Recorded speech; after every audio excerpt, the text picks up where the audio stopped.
எண்ணெய் ஊற்றணும்.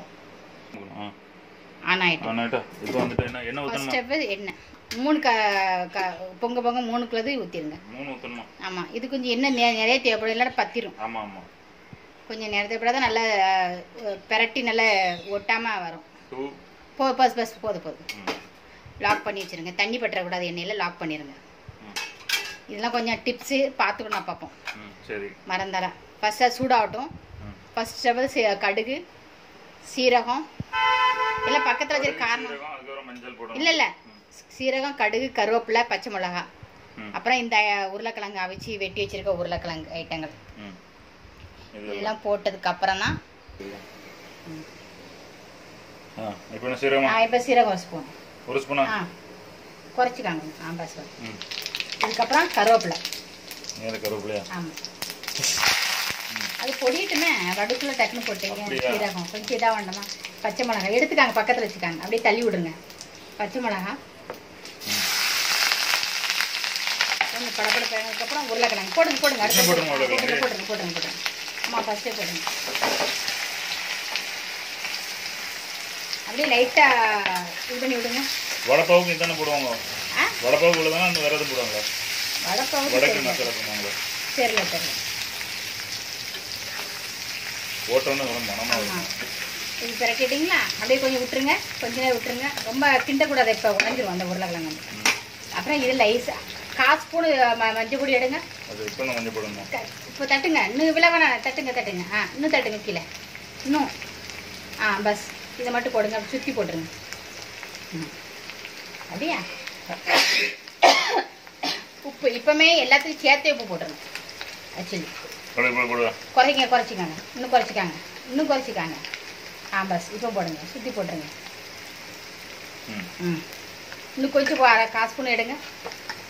இப்போ போடுங்க. இப்போ அதை அந்த இதை கொஞ்சம் பிரட்டுங்க. போகும் லைட்டாக இது சுற்றி பிரட்டணும். அப்படி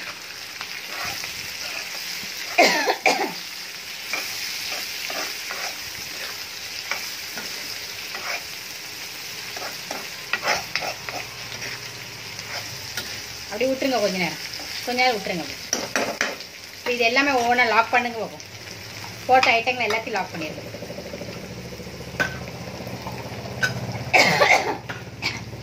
உப்பு வரைக்கும் லாக் பண்ணி சைடில் வச்சு எடுத்து வச்சிருவேன். ஏன்னா மறந்துடுவேன் கூட்டத்தில். நம்பிட்டு நெக்ஸ்ட்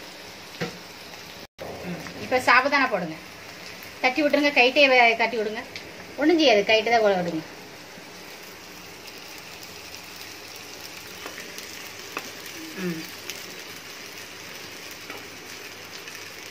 கீழே கொஞ்சம் நொசு ஆகிடுங்க. அப்படியா?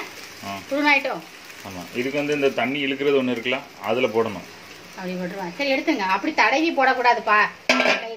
கை கழுவிட்டாங்க. மசாலோட கிண்டணும். இதை பிடிச்சிக்காங்களேன்.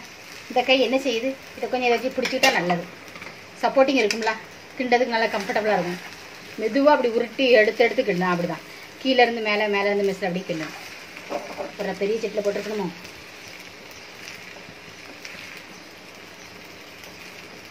ஏன் கை நான் கீழே பார்க்குறேன். மேலே கரெக்டாக வரும். அப்படியே கொஞ்சமாக மெதுவாக செய்யணும். ஸ்லீமில் வச்சுருக்கணும்னா இப்போ ஃபாஸ்ட்டாக வச்சிடாதீங்க. கத்திரும். வெளியே சிந்தக்கூடாது. கவனம். அப்படியே உள்ளே பிரட்டி எல்லா மசாலையும் ஒன்றா இருக்கணும். சாப்பிடாத மசாலையும் ஒன்றா வைக்கணும். இல்லை வேறு கரலையும் பொடிச்சு போடலாம். அப்படியும் இருக்குது.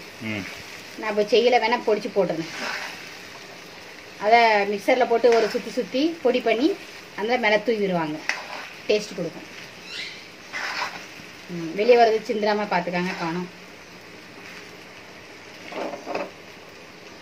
மசாலா சாப்பிடாம எல்லாம் மிக்ஸ் ஆகும்.